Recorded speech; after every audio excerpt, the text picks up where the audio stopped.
de Bouygues Concept Training, à la tête d'un réseau de 300 personal trainers, aujourd'hui la partie en France, en Belgique et au Luxembourg, conférencier formateur sur les 3 piliers importants du succès des coachs, le marketing, la communication relationnelle, la méthode d'entraînement.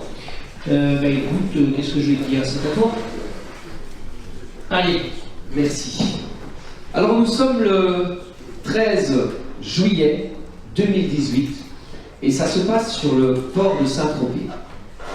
Inutile de vous expliquer ce qui se passe le 14 juillet, vous le savez mieux que moi puisque je suis belge, peut-être vous l'avez déjà entendu. Et ce qui se passe, c'est qu'il y a une big fiesta qui est organisée sur un splendide yacht, évidemment le 14 juillet. Alors on met les petits plats dans les grands et tout l'équipage est vraiment occupé à faire en sorte que la fiesta soit au top parce que le propriétaire du bateau, vous vous en doutez bien, est très exigeant. Si ce n'est que, au point même qu'il est exigeant, c'est qu'il est déjà là le 13 pour être sûr que tout fonctionne à 100%.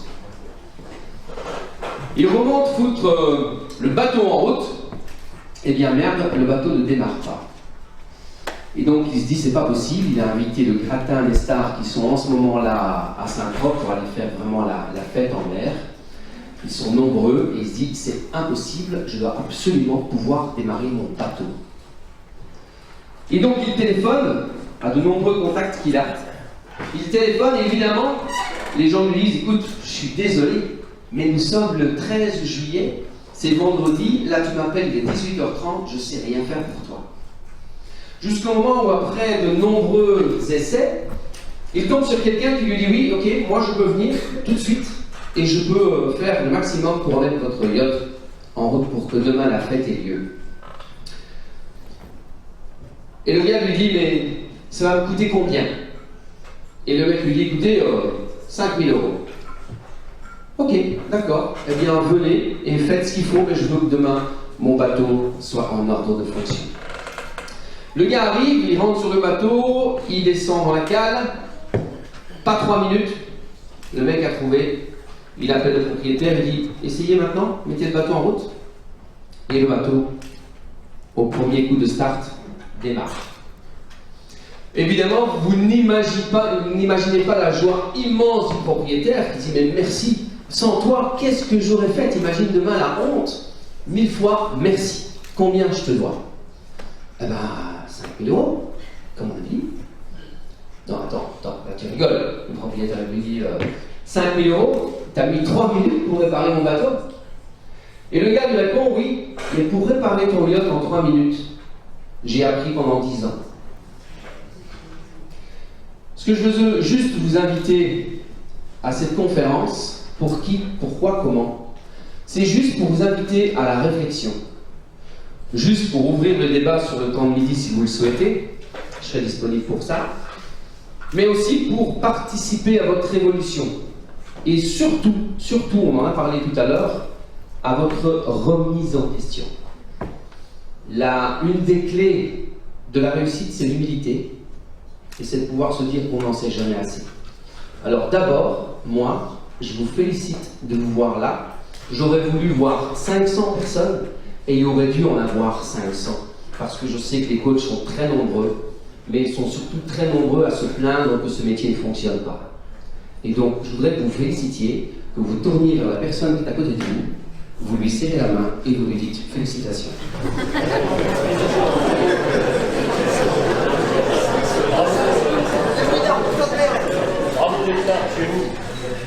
Bien, alors maintenant j'ai une question. J'ai une question qui, je suis sûr, va vous intéresser.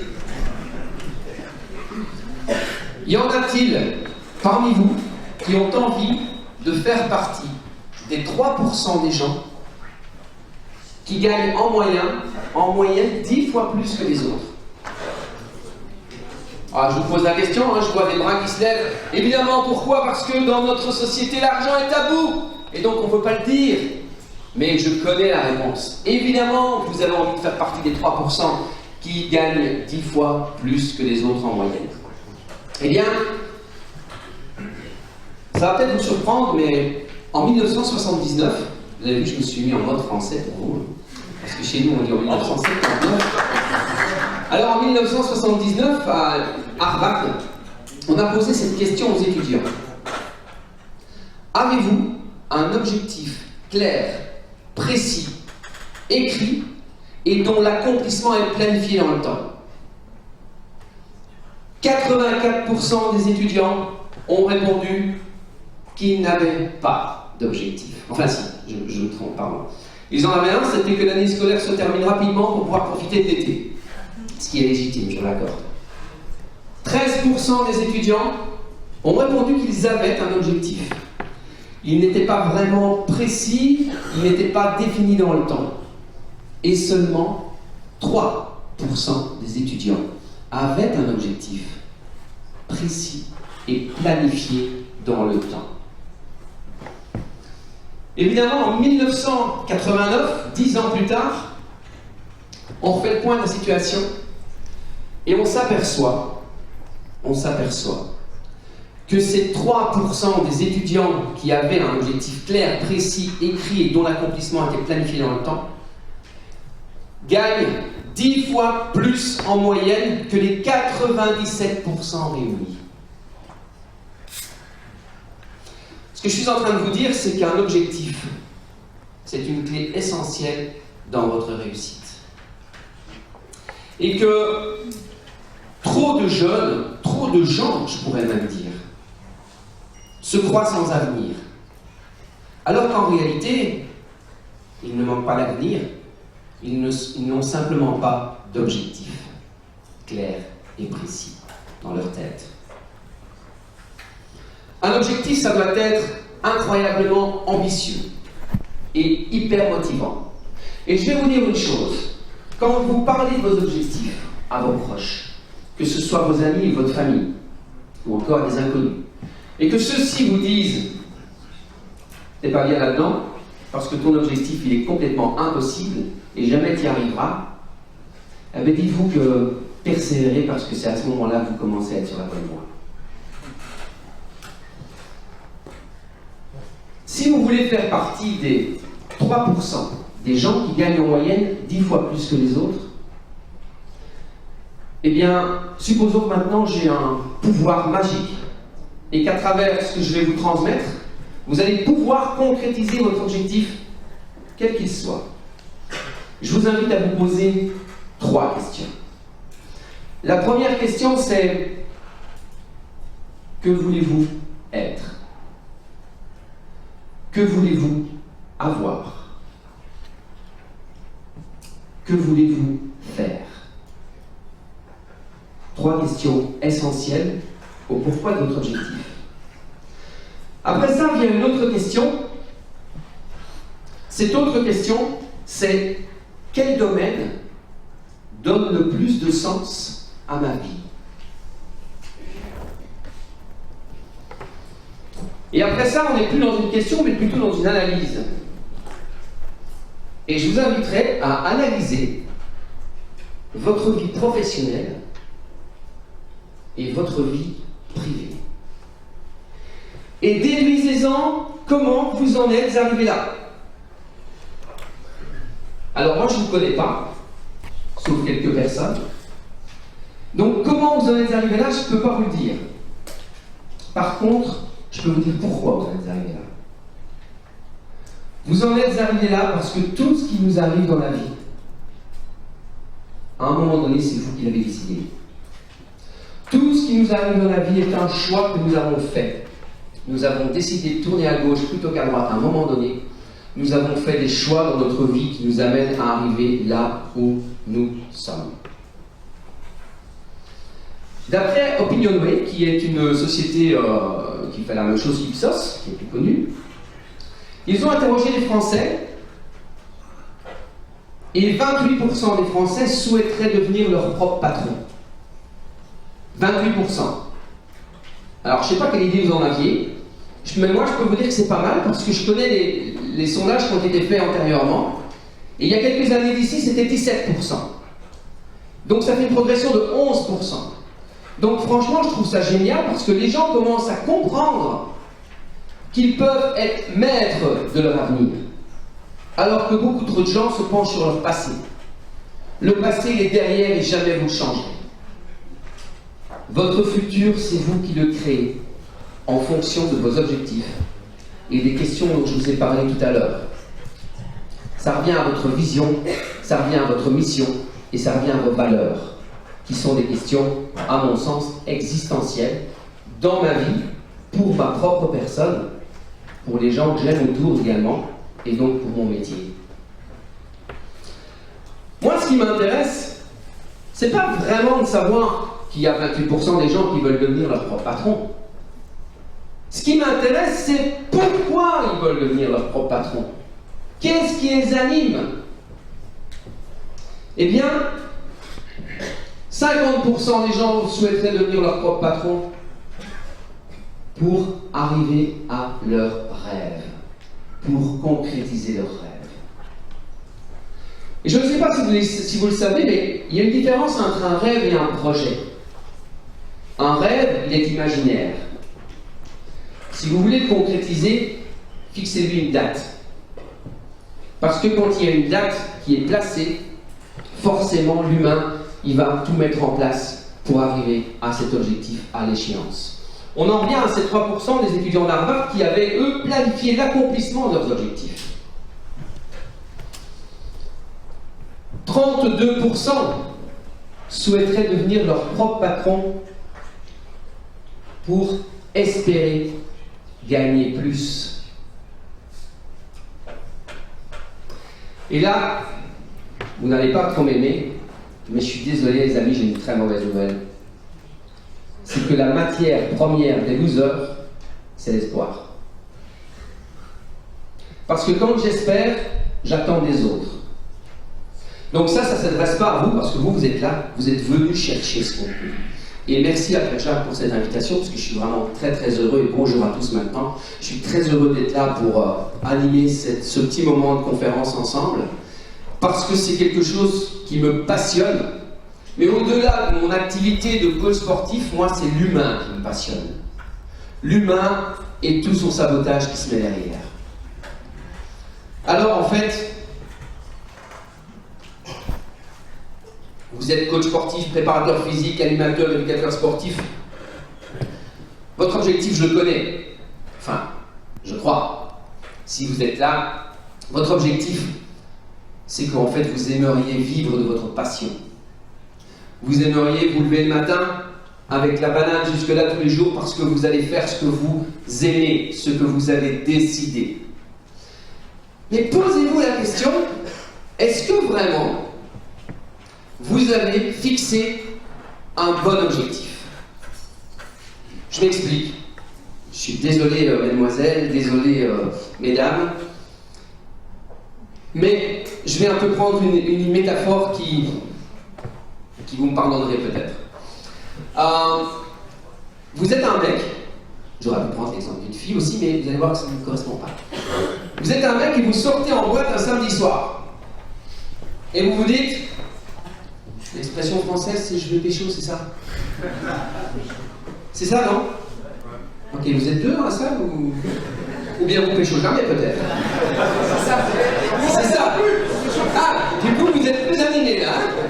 Bon, alors, vous sortez en boîte le samedi soir et vous dites ce soir, je rentre pas seul parce que je meurs d'envie de me faire une jolie fille. Qu'est-ce qui se passe? La soirée se passe, bon bah, comme vous le savez, hein, beaucoup de mecs se disent un ou deux whisky coca, on va avoir un peu d'assurance. Hein. Et puis, on va trouver la demoiselle, on l'accoste, on lui parle. Et heureusement pour vous, elle est venue avec une copine, mais qui est déjà retournée. Et donc, elle a besoin de quelqu'un pour l'accompagner. Ça tombe pas de bol, ça tombe sur vous. Tant mieux. Vous la raccompagnez, vous dites que plutôt votre objectif est en bonne voie. Arrivé chez elle, elle vous dit « Vous montez boire un verre ?» C'est bien parti, là. C'est bien parti. On est d'accord, c'est bien parti. Et là, vous vous dites « Yes, c'est dans la poche. J'ai atteint mon objectif. » Mais votre objectif n'était pas au bon endroit. Pourquoi? Parce que quand vous arrivez en haut, et quand vous lui tombez dans les bras, ou plutôt l'inverse si vous préférez, vous apercevez qu'en fait, j'ai oublié les capotes. C'est pas bon. Eh bien, je suis désolé de faire un petit peu cette similarité entre le coach qui a comme objectif de vivre de son métier et donc de faire des études pour obtenir une carte pro. Ça, c'est mon objectif, c'est ma carte pro. Mais est-ce que vous avez pensé à ce qui vient après votre carte pro? Qu'est-ce que vous avez mis en place au bout de ce parcours? La carte pro, c'est quand vous êtes rentré avec la demoiselle. Et après, vous vous dites, et maintenant, je fais quoi? Parce que je les connais, vos obstacles. Ça fait plus de 10 ans que je donne des formations. Et attention, souvent il y a l'amalgame, je ne forme pas des gens à devenir coach. Je forme des coachs à réussir, c'est différent. Et qu'est-ce qui se passe? Eh bien, il se passe tout simplement que vos objectifs ne sont pas placés au bon endroit. Parce que vos obstacles, quand vous sortez de vos études avec des cartes professionnelles, et franchement, je vous félicite quand c'est le cas aussi, ça va l'être, parce que bravo, vous avez bossé dur pour ça, et c'est pour ça qu'il est dommage de s'apercevoir à la fin que quand vous voulez commencer votre business, vous dites ok, moi j'ai ma carte pro et mes clients sont où en fait? C'est qui? Je vais les chercher où? Ça, c'est un de vos premiers obstacles. C'est où je vais chercher mes clients. Pire, j'ai envie de vous dire, parfois vous posez la question, qui sont mes clients? La deuxième chose, le deuxième obstacle que vous rencontrez, qu'est-ce que je leur vends? À quel prix? C'était ça l'anecdote du bateau, évidemment. C'est une blague que j'ai inventée de toutes pièces, ça n'existe pas. Peut-être, mais moi je ne le sais pas. Mais c'est quelle valeur vous accordez-vous? Vous avez travaillé pendant combien d'années et investi combien d'argent pour aujourd'hui obtenir ce métier de coach dont vous voulez vivre? Mais vous voulez en vivre à quel prix? Et le troisième obstacle que vous obtenez, eh bien, c'est que vous êtes en quête de clients beaucoup trop souvent. Beaucoup trop souvent. Parce que dans tous les secteurs, au niveau de l'entrepreneuriat, il est beaucoup plus facile de garder ses clients et donc de les chouchouter plutôt que de dépenser un fric monstre, une énergie dingue et hyper chronophage à aller chercher des nouveaux clients chaque semaine ou chaque mois. Et donc vous avez un problème de fidélisation. Ça rejoint ce que Morat disait tout à l'heure, je ne sais pas où il est, mais ça rejoint exactement ce qu'il disait. La fidélisation, si vous ne fidélisez pas, et si vous devez rechercher des clients chaque mois, soyez humble et remettez-vous en question. Dites-vous, qu'est-ce qui se passe dans mon business pour que les gens arrêtent après 1 mois, après 3 mois? C'est qu'il y a un problème. Et donc, ce que vous avez oublié, après la carte pro, c'est que vous avez besoin d'une stratégie. Vous avez besoin d'une stratégie de développement, une stratégie de prospection, une stratégie de vente et une stratégie de fidélisation. Alors, vous savez, en Belgique, il y a 11 millions de personnes et en France, il y en a 68 millions, si je ne m'abuse. Vous avez vu ce que Pierre-Jacques a montré tout à l'heure, le taux de pénétration dans le fitness, on va être encore un peu plus sympa et je vais dire qu'il y a 10%. Expliquez-moi comment il est possible, à l'heure d'aujourd'hui, avec les moyens de communication que nous avons, qu'il y ait 68 millions de Français, qu'on parle partout des bienfaits de l'activité physique, que ce soit dans la presse écrite, audiovisuelle, on en parle chaque semaine. À la télévision, écoutez, lisez les magazines, partout on en parle. Sans compter que notre métier prend de plus en plus d'ampleur et donc on parle de plus en plus des coachs. Expliquez-moi, comment se fait-il qu'ils galèrent? C'est culturel aussi. C'est pas un pays sportif en l'âme comme peut l'être l'Allemagne ou des pays anglo-saxons. Ok, c'est comment ton prénom? Guillaume, j'adore. J'adore parce que ça on me le dit tout le temps.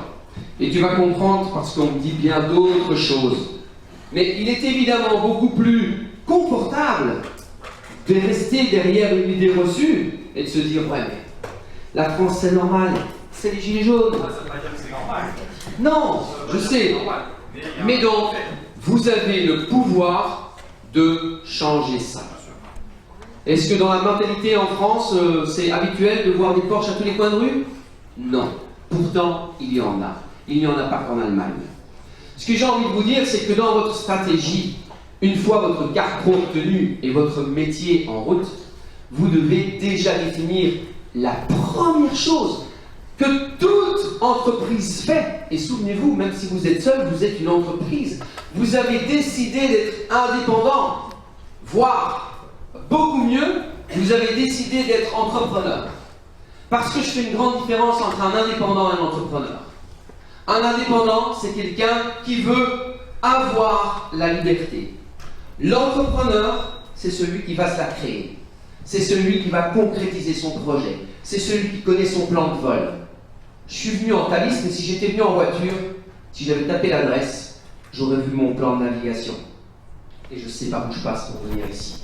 Et forcément, que si mon système GPS déchiffre des problèmes sur la route, il va me faire dévier tout seul. C'est ça votre stratégie. Et quand je parle de positionnement, puisque c'est la base du développement d'un business, et que les gens me disent, je ne sais pas où est mon public. Qui sont les gens pour qui je pourrais donner du service? On en a parlé plein aujourd'hui. Vous avez envie de créer plus de social? Faites des groupes. Vous avez envie de travailler, non pas très tard ou très très tôt le matin, travaillez avec des seniors. Ce que j'ai envie de vous dire, c'est que votre positionnement, il est extrêmement important. Or, aujourd'hui, qu'est-ce qu'on voit? Et c'est tout à fait normal. Et c'est pour ça que je vous invite à réfléchir, parce que ce qu'on voit, on voit personal trainer sur la page Facebook ou sur Insta, et on ne voit que lui. En t-shirt, ou les abdos, ou la fille c'est les fesses, hein, puisque c'est bien aujourd'hui, et je ne suis surtout pas contre. Mais c'est ça la réalité des choses aujourd'hui. C'est que votre positionnement, vous pensez que c'est vous en fait. Mais les gens, c'est pas ce qu'ils veulent. Je vais même vous dire pire. Les gens, ils s'en contrefichent de qui vous êtes. Ils n'en ont rien à fiche. Ce qu'ils veulent savoir, c'est ce que vous pouvez faire pour eux. C'est ça qui est important. Est-ce que vous leur donnez la visibilité du service que vous pouvez leur offrir? Alors, certains personal trainers, qui se nomment personal trainer, on ne les voit qu'avec des groupes, en small group training. Je ne dis pas que ce n'est pas bien de faire des groupes, je dis juste que ne soyez pas surpris que vous n'êtes jamais contacté pour faire du personal training, puisque ce n'est pas ce que vous annoncez. Pourquoi est-ce qu'aujourd'hui on fait beaucoup de groupes, on en voit beaucoup? Alors c'est très simple. Ne me dites pas que c'est parce que vous voulez faire du social, je ne veux pas le croire. Vous le faites parce que vous vous dites que vous aimeriez faire du personal training. Mais vous vous dites que 4 personnes à 15 €, ça fait 60 €. Et dans votre tête, la personne aura plus de facilité à sortir 15 €, et donc j'en ai 4, et je fais un groupe et j'ai quand même 60 € l'heure.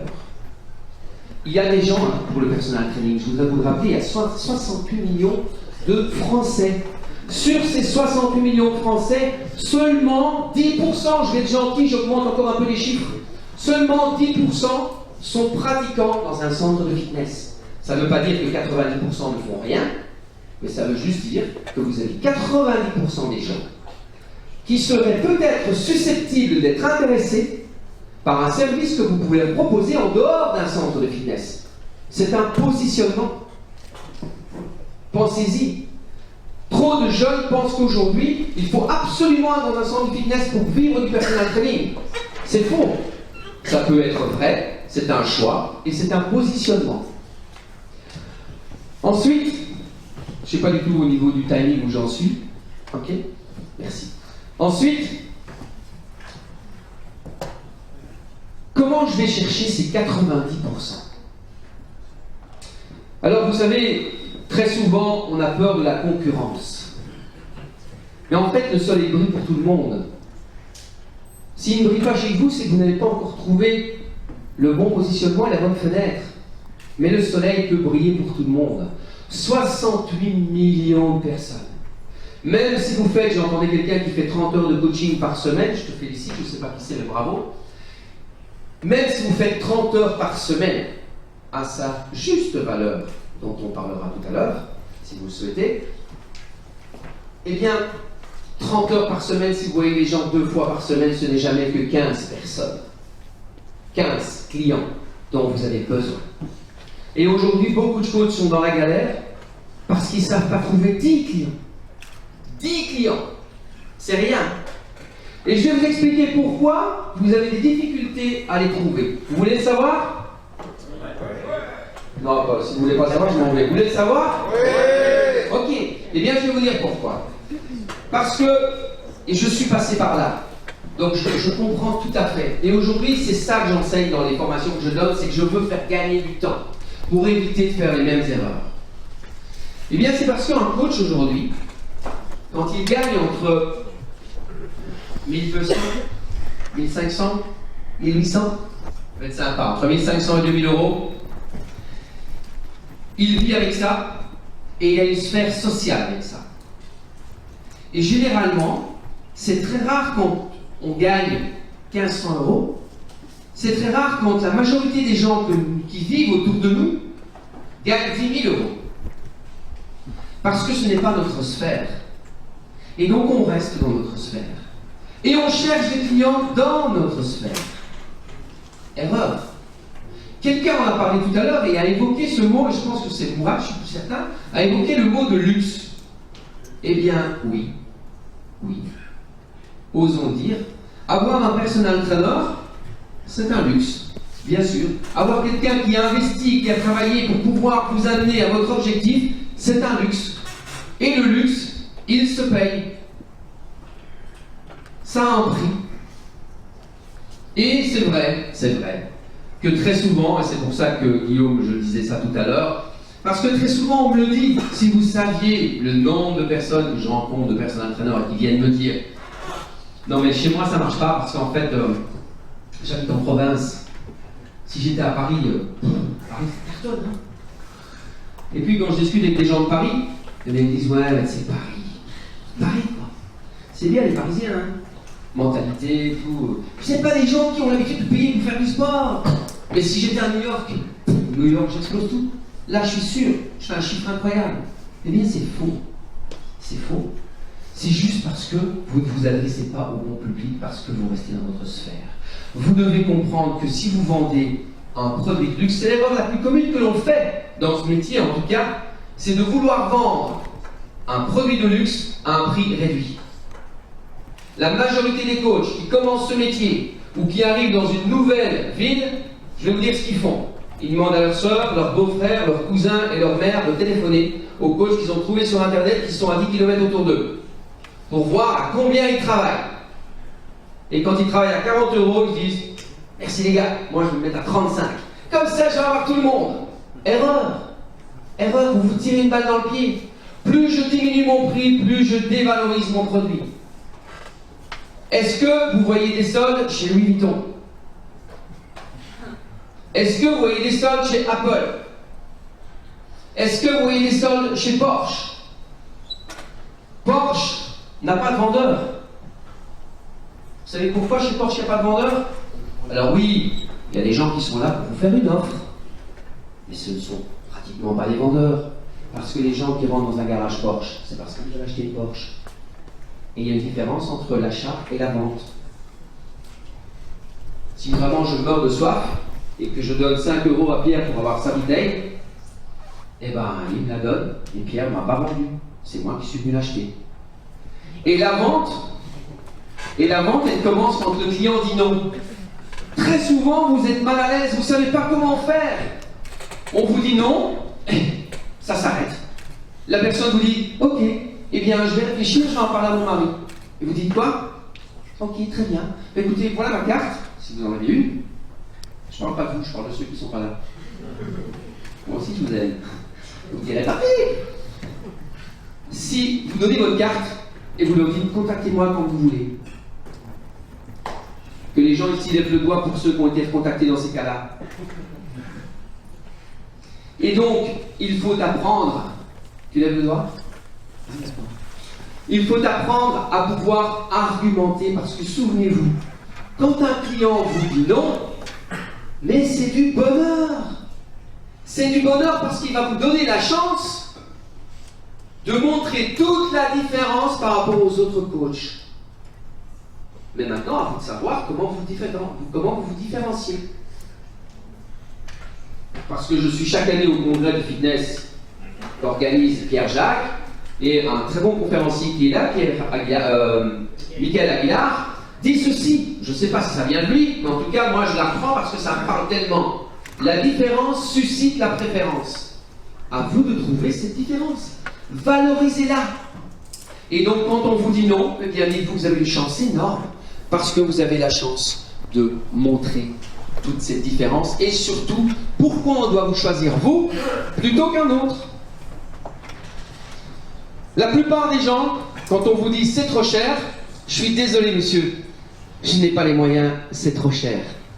Vous dites, je comprends. Bah, je vous fais un prix. Ah, ça c'est différent. Allez, bah, aujourd'hui pour vous, on est samedi, je fais moins 30%. Ne faites jamais cette erreur-là. Jamais. La personne qui vous dit c'est trop cher, c'est l'excuse la plus facile qu'elle a pour vous dire non merci. Et la plupart des coachs et autres sont omnibulés par le prix. Et je vais vous dire, le prix, les gens n'en ont rien à faire. C'est pas le prix. Souvent, quand ils n'achètent pas, c'est parce qu'ils n'ont pas perçu la solution à leur problème.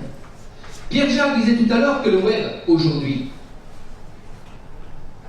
est informatif. Les gens savent déjà tout sur vous. Et donc, à votre avis, quand les gens vous téléphonent ou qu'ils vous envoient un mail, vous pensez que c'est pour vous inviter à prendre un café? Non. Les gens, ils ont déjà commencé leur processus d'achat dès qu'ils vous ont appelé.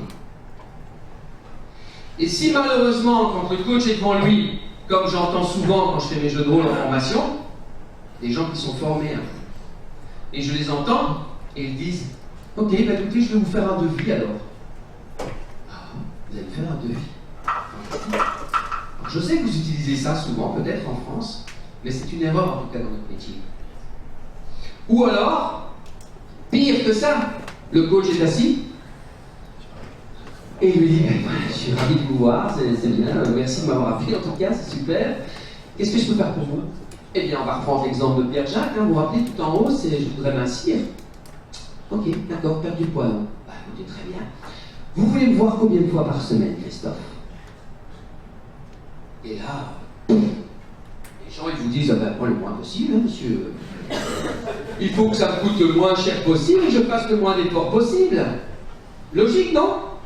Et c'est le coach, la personne, elle appelle un expert en espérant avoir son expertise à son problème. Et le mec, il lui demande, vous voulez voir combien de fois par semaine? Si c'est une fois, ça me va aussi, hein, c'est très bien.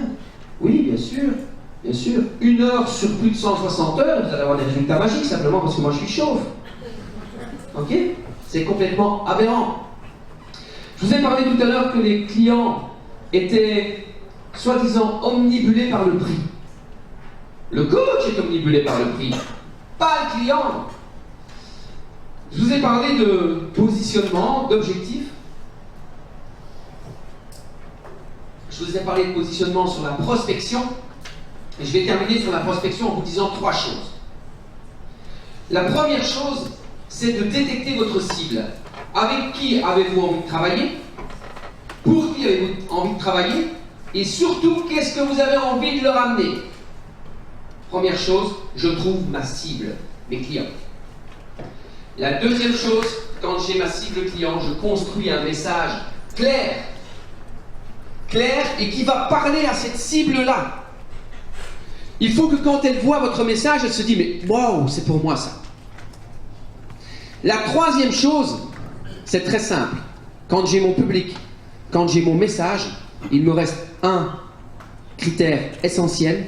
Comment je transporte mon message à la cible? Je vous donne un exemple très clair. Thierry parlait tout à l'heure des seniors. Si je veux travailler avec des seniors, si c'est ma cible, bien, il est évident que je ne vais pas prospecter via Instagram. Ah, ça vous fait sourire, mais pourtant, je vous assure que des trucs comme ça, j'en vois. Peut-être de manière à l'envers, mais on voit plein de choses. Plein de choses. Comment? Ou alors, les enfants des seniors. Oui, bien sûr, tout à fait. Mais rappelle-toi que pour une personne fasse appel à un coach, il faut qu'elle le décide elle-même, très souvent. Être coachée, et pour être coachable, il faut qu'elle le décide elle-même. Dans les modèles transthéoriques du changement, en analyse transactionnelle, on voit ça dans des phases de pré-contemplation, contemplation, préparation, action, etc. Et si vous savez bien que si vous avez une personne qui arrive et qui dit « Bonjour, je viens vous voir parce que Thierry m'a dit que je devais être beaucoup plus souple. Et donc je viens vous voir ce que vous pouvez faire pour moi. » Là, croyez-moi, vous avez beaucoup plus de travail pour l'amener à signer le contrat. D'accord? Si par contre, elle vient vous voir pour elle-même, pour ce qui se passe à l'intérieur, ce sera complètement différent. Sortez déjà le contrat, c'est quasi signé. C'est quasi signé, pourquoi? Parce que ce n'est pas cher. C'est quoi cher? Vous voyez là en dessous du bureau ou vous voyez pas? Vous voyez pas. Alors je fais un truc.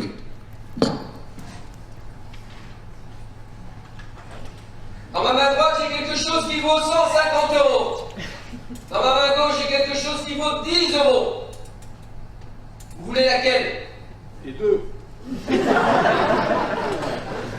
Ce que j'ai juste envie de vous dire, c'est qu'un prix, il est juste une référence par rapport à un autre prix. Et moi, je l'ai très bien vu, parce que dans mon réseau, à un moment donné, j'ai dit aux gens maintenant, quand je dis les gens, c'est aux personnel trainers, on va augmenter le prix. Parce que je veux rester un des plus chers sur le marché, c'est une volonté. Mais pour ça, les gens se forment de plus en plus. Parce que moi, je suis formateur depuis 10 ans, mais je suis continuellement encore en formation. Je vais chercher des formations. Parce que je veux encore avancer. C'est normal. Enfin, c'est normal, dans ma tête en tout cas. Et donc, quand j'ai annoncé aux anciens qu'on allait augmenter le prix, ils m'ont dit « Ouais, Bruno, t'es sûr? Pas de problème, ça va passer. Mais on va le faire de manière différente, voilà. » Mais les nouveaux qui, eux, sont arrivés le mois d'après, ils m'ont pas dit « Ah, Bruno, t'augmentes le prix. » Non, parce qu'eux n'avaient pas de valeur de référence. Donc, c'est votre valeur de référence. La valeur de l'argent, c'est juste en fonction de ce que vous gagnez. Si demain, vous gagnez 10 000 € par mois, vous allez voir, curieusement, un billet de 50 €, c'est plus grand-chose. Et parfois, ça fait du bien qu'on vous rappelle la valeur de l'argent avec des choses essentielles. Mais quand vous en gagnez 1000, bah oui, 50 €, ça m'aide à finir le mois. Donc, c'est important. Elle est juste là, cette proportion entre le cher et pas cher. Et en fait, pour être encore plus clair, je parlais tout à l'heure positionnement de prospection, positionnement de fidélisation, de stratégie, pardon, de fidélisation et stratégie de vente. Et vous savez, quand on a une personne devant nous, on parlait de savoir-être avec Mourad tout à l'heure, mais il est essentiel dans ce métier de coach, il est essentiel de faire du développement personnel. Il est essentiel d'apprendre à comment je fonctionne et comment il fonctionne. Puisque 98% des décisions que prend l'humain, vous avez bien entendu, 98% des décisions que prend l'humain sont régies uniquement par ses émotions. D'abord, j'apprends à gérer vos émotions. Ça va me permettre d'apprendre à gérer celui qui est devant moi. Si je peux gérer ces émotions, j'ai beaucoup plus de chances de vendre. Et donc, apprendre à déceler à qui je parle, à qui j'ai affaire, le plus vite possible, ça m'intéresse moi. Pouvoir cerner une personne très rapidement, ça m'intéresse. Pourquoi? Parce qu'il y a 4 catégories de type client. Il me reste 6 minutes 35. 4 catégories de type client. Vous avez le type client qui. Et je vous invite vraiment à retenir ça. Parce que vous pouvez mettre ça en application rapidement. Le client qui, c'est le client, le prospect que vous avez devant vous. Souvenez-vous, au début, il y a des suspects qu'on transforme en prospects. Et le but, c'est de les transformer en clients. Okay? Mais quand vous avez donc la personne dans la phase de la prospection qui est devant vous, eh bien, si je sais que c'est un client qui, ça va m'aider. Ça va m'aider parce que c'est une personne qui a besoin que je construise énormément de relationnel avec lui. Le client qui, vous allez le reconnaître, croyez-moi, c'est le client qui va vous parler de ses vacances, qu'il a passé, c'était extra génial parce que son beau-frère était avec lui, c'était cool, et il a emmené 8 amis avec lui, et hier ils sont allés au resto, et c'était génial, ils se sont retrouvés, ça fait 3 mois que c'est plus, c'est le client qui. Extrêmement de relation avec lui. Vous savez, il faut que je revienne là, mais tout à l'heure, Pierre-Jacques vous a montré sur un slide des choses par rapport au coach. Le premier critère de satisfaction d'un client coaché, donc, c'est absolument pas celui qui réussit à perdre du poids, même s'ils sont les premiers dans leur catégorie. C'est la relation. La relation, c'est le premier critère de satisfaction chez les coachés. La deuxième chose, c'est l'atteinte des résultats. Et la troisième chose, ça rejoint ce que je disais moral, c'est l'environnement. L'environnement, est-ce que mon matériel est propre? Ou est-ce que mon tapis est plein de traces de pas sales et que la bonne femme est ravie de me voir parce qu'elle a acheté une nouvelle tenue Nike blanche et que je lui dis vas-y couche-toi là et on va faire un peu l'exercice. Elle n'a pas envie de s'y mettre, hein, je vous assure. Je reviens sur le type de client. Il en reste 3. Vous avez le client quand? Le client quand, c'est celui qui n'a pas le temps. C'est celui qui va vous dire excusez-moi, on en a pour combien de temps? C'est Pierre-Jacques aujourd'hui le client quand. Ok? C'est celui, il faut que ça tourne, il faut que ça aille. Allez, hop, hop, hop, donne-moi ce que j'ai besoin et basta. Si vous commencez à lui raconter un tas d'histoires, vous allez le perdre, jamais il va signer avec vous. Ok? Parce qu'il va vous trouver trop lourd. Vous avez ensuite le client comment. Le client comment, c'est le client qui veut tout savoir et qui va vous dire mais vous avez des Nike, mais est-ce que c'est mieux d'avoir des Nike? Parce que moi d'habitude je porte des Asics, mais donc si vous me dites mais pourquoi c'est mieux des Nike? Hein, voilà, ça c'est le client comment. Lui il a besoin d'énormément d'informations. Ressentez-le parce que dans un entretien de prospection, ça vaut de l'or les amis. Ça vaut de l'or dans votre vente. Vous allez le voir à la fin sur le contrat. Et enfin il reste une catégorie de personnes que je place toujours à la fin. Non, c'est le client combien. Le client combien, c'est celui qui va... Vous savez, il a un bon 2,50 € et il fait 10 km pour aller chercher son bon 2,50 €. Parce que pour lui, ce qu'il veut, c'est qu'on lui dise que ça coûte 7,50 € au lieu de 10. Vous voyez, ceux qui vous ont dit que les Belges ne savent pas compter, ils sont gros. 7,50 €, c'est ça que je veux payer, même si j'ai mis une demi-heure pour y aller. Donc le client combien, lui, a juste une chose qui l'intéresse, c'est combien vous allez me demander, monsieur. Et c'est là, en fait, où vous devez comprendre qu'ils sont très, très, très peu nombreux. Ils ne sont que 14% des gens. 14% des gens sont seulement intéressés par le prix. Et je ne sais pas si parmi vous, il y a des gens qui professent déjà, et j'espère que oui. Eh bien, peut-être vous avez déjà eu cette super surprise. Parce que parfois, il y a des gens devant vous qui vous disent « Ok, c'est super. Il y a un... C'est bon, j'achète, on commence ensemble. C'est possible dès la semaine prochaine ?» À ce moment-là, je leur dis oui, mais est-ce que vous avez encore des questions? Non, quand est-ce qu'on commence? Et à ce moment-là, je leur dis j'adore. Les clients comme vous, j'adore, parce qu'en fait, vous ne m'avez même pas demandé le prix. Et ça existe, je vous assure que ça existe. Si vous apportez le réel problème, la réelle solution au problème, vous avez de nombreuses chances que c'est de cette manière dont ça se passe, ou dont ça se passera. Il me reste 1 minute 58, je vais terminer en vous disant ceci. Dans une formation, on retient 30% malheureusement. Plus on fait de formation, moins on apprend. Logique. Vous apprenez moins parce que forcément vous en faites beaucoup. Et donc il y a déjà beaucoup de connaissances, surtout si vous restez dans le même domaine. Et je peux vous dire une chose, c'est qu'il y a toujours des choses à retirer. Et même dans une journée où je suis déjà allé moi-même et j'ai appris une chose, je me dis yes, ça, pour moi c'est pas, je suis content d'être venu. Eh bien, si vous devez retenir 30% de ce que je vous ai expliqué maintenant, je vais vous inviter moi à retenir 3 mots. 3 mots qui doivent absolument être dans un entretien de vente. Le premier mot, c'est que la personne qui est devant vous doit percevoir l'impact qu'elle va avoir à travailler avec vous. L'impact, c'est le mot numéro 1. Quel va être l'impact à travailler avec ce coach-là plutôt qu'avec un autre coach ou voire sans coach? Mais l'impact, c'est le premier mot. La deuxième chose, le deuxième mot que la personne doit entendre, c'est la facilité. Ça doit être facile. Pourquoi ça doit être facile? Parce que le cerveau de l'humain il est paramétré sur le mode fainéant. Tous ici, nous sommes paramétrés de cette manière-là.